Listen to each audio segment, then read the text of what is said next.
Class 12th mathematics chapter है हमारा relation and function और इसका आज हम लोग क्वेश्चन नंबर 12 करने वाले हैं। तो बच्चों इस क्वेश्चन में देखिए क्या दिया हुआ है। So that the relation are defined in the set A of all triangles as R equals to ordered pair of T1, T2 such that T1 is similar to T2 is equivalence relation. Consider three right angle triangle T1 with sides 3, 4, 5, T2 with sides 5, 12, 13 and T3 with sides 6, 8, 10. Which triangles among T1, T2 and T3 are related? तो बच्चों यहाँ पर दो चीजें दिखानी है। पहली बात तो ये कि जो हमारे पास रिलेशन दिया हुआ है इस रिलेशन को इक्विवेलेंस दिखाना है। दूसरी बात ये कि उसके बाद हमें तीन ट्राइंगल्स दिए हुए हैं जिनकी साइड्स भी गिवन है और हमें ये भी बताना है कि इन तीनों ट्राइंगल में से कौन से वो दो ट्राइंगल है जो आपस में रिलेटेड है। ठीक है बच्चों, तो आइए जरा शुरू करते हैं कि पहले रिलेशन समझ लेते हैं कि रिलेशन है क्या।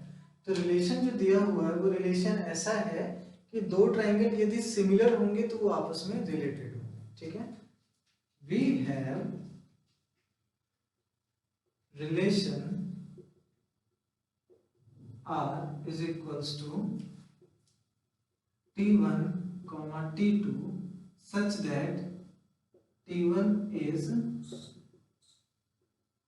similar to T2। ठीक है, दो ट्राइंगल आपस में रिलेटेड होंगे यदि वो दोनों ट्राइंगल सिमिलर हैं तो। ठीक, फॉर ऑल लेट सपोज कि कोई एक ट्राइंगल जो है वो सेट ए से बिलोंग करता है, यानी कि इस सेट ऑफ ऑल ट्राइंगल में से हमने कोई एक ट्राइंगल ले लिया। अगर ये इसमें है तो हर एक ट्राइंगल खुद से रिलेटेड होगा, बिलोंग करेगा आर में। क्यों? क्योंकि T1 is similar to itself। कोई भी ट्राइंगल है तो वो खुद के तो सिमिलर होगा ही होगा। सिमिलर का मतलब जिसका शेप इक्वल हो, तो सिमिलर तो होगा ही। दूसरी बात है तो ये अगर इस तरीके से हो गया तो ये कंडीशन होती है आपकी रिफ्लेक्सिव की। फॉर ऑल रिफ्लेक्सिव के लिए क्या कंडीशन बताया हुआ है मैंने? For all A belongs to set A, A comma A should belongs to R. तो ये हो गया आपका रिफ्लेक्सिव। ठीक है, सिमेट्रिक के लिए for all A B belongs to R, it implies that B comma A should also belongs to R. तो इसके लिए हो जाता है ये सिमेट्रिक, राइट। और थर्ड ट्रांजिटिव के लिए फॉर ऑल अगर A B B C belongs to R, it implies that A comma C should also belongs to R. ठीक है, तो ये हो जाता है आपका ट्रांजिटिव। तो हमें यही तीनों चीजें डेफिनेशन को चेक करते चले जाना है। देखिए फर्स्ट हमने वेरीफाई कर दिया तो हम कहेंगे therefore R is reflexive, right. अब देखिए दूसरी बात है कि अगर अब मुझे इसको सिमेट्रिक दिखाना है। ठीक है, सिमेट्रिक दिखाने के लिए हम लोग इसमें दो ट्राइंगल ले लेते हैं। Let T1 T2 belongs to set A. कहां से? तो सेट ए यानी कि सेट ऑफ ट्राइंगल्स में से हमने कोई दो ट्राइंगल ले लिया और इस चीज को लेट किया कि T1, T2 जो है वो रिलेशन में बिलोंग करता है। तो देखिए जरा इसका मतलब क्या होगा। अगर T1, T2 रिलेशन में बिलोंग करेगा, it means that T1 is similar to T2। जो T1 है वो T2 के सिमिलर हो जाएगा। It implies that T2 is similar to T1। तो हम इसको अपोजिट तरीके से भी तो कह सकते हैं कि यदि अगर T1 T2 के सिमिलर है तो इसका यह भी मतलब हुआ कि T2 जो है वो T1 के सिमिलर हो जाएगा, right. And it implies that T2, T1 belong करेगा किसमें? R में। ठीक है ना, अगर ये आपस में सिमिलर है तो ये रिलेशन में आ जाएगा। Therefore R is symmetric. Right बच्चों, यहाँ तक समझ आ गया। अब देख लेते हैं ट्रांजिटिव के लिए। तो यहाँ पर हमें तीन ट्राइंगल्स लेने होते हैं ट्रांजिटिव दिखाने के लिए। फिर से ले लेंगे। Let T1 T2 T3 belongs to set A, set of triangles. और हमने लेट ये किया कि T1 T2 ये जो है आपका रिलेशन में है एंड T2 T3 ये भी रिलेशन में है, ठीक है। It implies that T1 is similar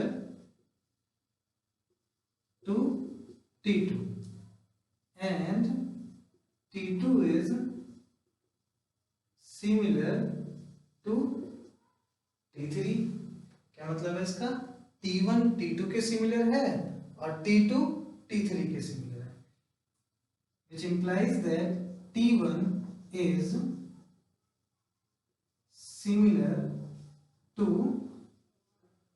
T3, ठीक है बच्चा। एंड इट इम्प्लाइज दैट कि अगर ये दो ट्राइंगल आपस में सिमिलर हो गए तो इसका मतलब कि ये रिलेशन में बिलोंग करेंगे, ठीक है। तो देखिए ये आपके ट्रांजिटिव की कंडीशन भी फॉलो हो चुकी है। So therefore R is transitive. तो जो आपका रिलेशन है वो ट्रांजिटिव रिलेशन हो गया। हेंस देखिए कि ये रिफ्लेक्सिव भी हो गया है, सिमेट्रिक भी हो गया है और ट्रांजिटिव भी हो गया है।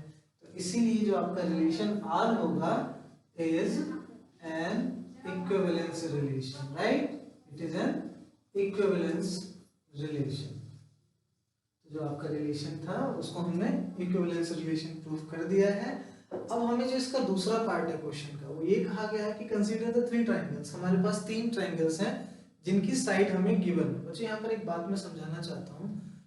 तो तीन ट्राइंगल की साइड्स गिवन है और ये कहा गया है कि उन तीनों ट्राइंगल में से कौन से दो ट्राइंगल आपस में रिलेटेड होंगे। तो हमें कंडीशन क्या बतानी है? रिलेटेड कौन से ट्राइंगल होंगे? जो ट्राइंगल सिमिलर होंगे, यानी कि जिनका शेप इक्वल होगा, ठीक है। तो अब देखिए सिमिलर दिखाने का तरीका क्या होता है। तो दो ट्राइंगल जिनके साइड्स का रेशियो यदि इक्वल हो जाए तो वो आपका सिमिलर कहलाता है, ठीक है। तो हम यहाँ पर आपको इसी चीज को देखेंगे। इधर आगे देखते हैं। तो जो हमारे पास ये दोनों ट्राइंगल्स हैं